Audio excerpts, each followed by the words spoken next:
महापुरुष जो बैठ करके आपको ज्ञान देते हैं, जो विचार बताते हैं, इसलिए बताते हैं। इसलिए कहा है कि पहले तो अपनी श्वासों की कीमत जानो। आप कह देते हो श्वास श्वास पर नाम ले, वृथा श्वास मत खोए, और ना जाने या श्वास को आण होए ना, और सवार उठे फिर हम ऊपर चिंतन बन जाऊंगा। यही सबसे बड़ी हमारी भूल है जीवन की। आपके अंदर भी ये प्रकृति के चंदा सूरज है, ये आपका ये अंग है, ये आपका चंद्रमा है, ये सूरज है। सारी प्रकृति 5 तत्वों की आपके अंदर मौजूद है। सारी प्रकृति का आनंद और ज्ञान करने वाले आप स्वयं हैं। लेकिन सारी प्रकृति का ज्ञान आप कर लें और स्वयं का ज्ञान अगर आपने नहीं किया तो आपका ज्ञान अधूरा है।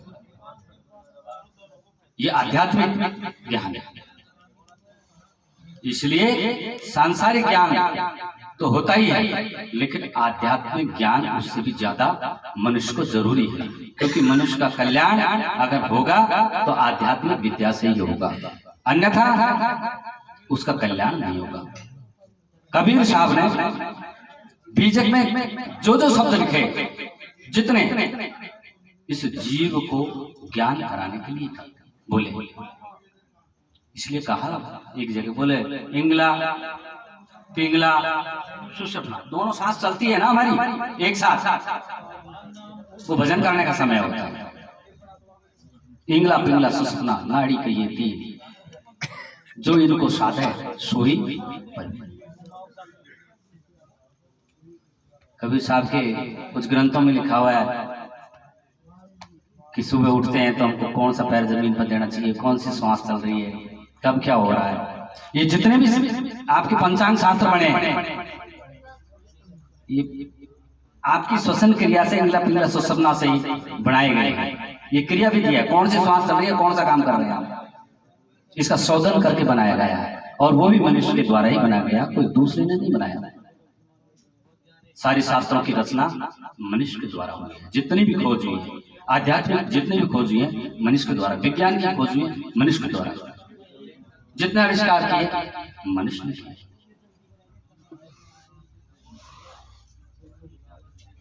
इसलिए सबसे बड़ा ज्ञान है अपने आप का ज्ञान।